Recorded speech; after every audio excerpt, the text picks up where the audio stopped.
नागपाल का श्राप। बहुत समय पहले धरती के नीचे एक गहरी गुफा थी जहां पत्थर सांपों जैसे दिखते थे। वहीं रहता था एक दुष्ट नाग नागपाल। उसकी आंखें नीली ज्वाला जैसी थी और मन में पुराना बदला दौड़ रहा था। कहते हैं एक राजा ने कभी उसके पूरे कुल को बंदी बना लिया था। तब से नागपाल की आत्मा जलती रही और वे प्रतिशोध लेना चाहता था।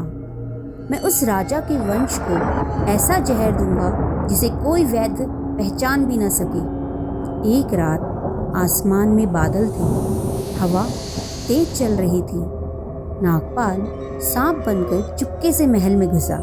राजकुमारी तुलसी अपने कमरे में गहरी नींद में थी।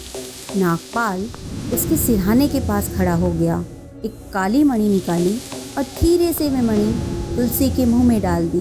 तुलसी को कुछ पता नहीं चला। नागपाल हंस पड़ा, इस काली मणि से तेरी सांसें 20 दिन के बाद बंद हो जाएंगी, तू तड़प तड़प कर मरेगी। अगली सुबह महल में हलचल मच गई। राजकुमारी की हालत बिगड़ने लगी। उसका शरीर जलता, नसें नीली पड़ती। राजा ने सारे वैद्य बुलाए पर किसी को कुछ समझ नहीं आया। सबने कहा, महाराज ये कोई रोग नहीं, ये तो अधोलोक का श्राप है। राजा की आंखों में डर उतर आया। उसी समय महल के द्वार पर एक साधक आया। माथे पर राख की रेखा, हाथ में ताम्र त्रिशूल। नाम था वासु। कभी वह एक छोटा सा बालक था। उसका गांव नागों ने नष्ट कर दिया था। वह अकेला बचा था और एक वृद्ध तांत्रिक ने उसे शरण दी थी। सालों की साधना में वासु ने सीखा था कैसे मंत्र से जल को अग्नि बनाया जाता है और कैसे आत्मा से विष निकाला जा सकता है। उसके गुरु ने कहा था, वासु याद रखना, सच्ची भलाई तब टिकती है जब तू डर को हराता है। एक बार वासु ने तुलसी को मंदिर में देखा था।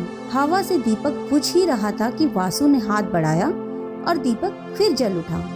तुलसी मुस्कुराई और बोली, अजनबी तुम कौन हो? वासु बोला, जो अंधेरे से रोशनी वापस लाता है।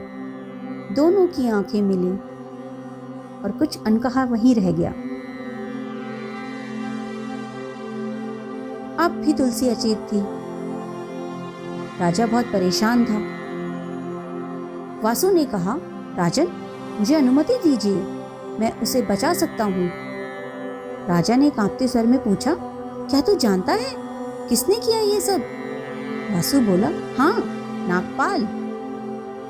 राजा ने कहा, जाओ वासु, मेरी बेटी को मुक्त करो।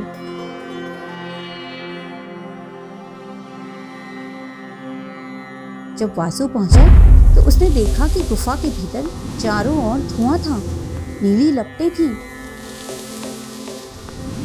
और बीच में नागपाल अपने सिंहासन पर बैठा था और बोला, तो आ ही गया हो वो साधक जिसने प्रेम को अपना हथियार बनाया।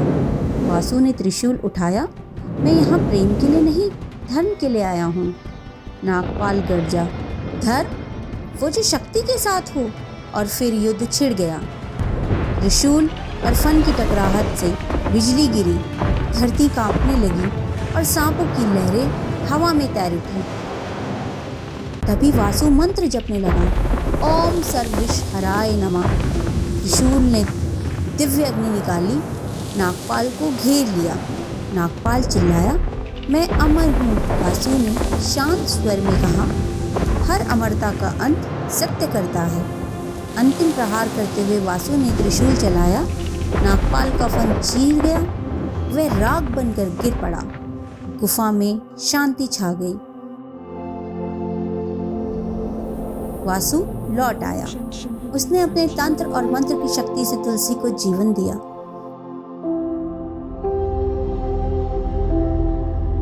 राजा की आंखों में आंसू थे। वे बोला, वासु तूने मेरी बेटी को ही नहीं बल्कि पूरे राज्य को श्राप से मुक्त कर दिया। धीरे धीरे महल के दीप फिर जल उठे, हवा में शांति फैल गई। कभी कभी प्रेम साधना बन जाता है और साधना अमर कथा। कहा जाता है जहाँ सत्य जीवन रहता है वहाँ हर श्राप खुद ही मिट जाता है।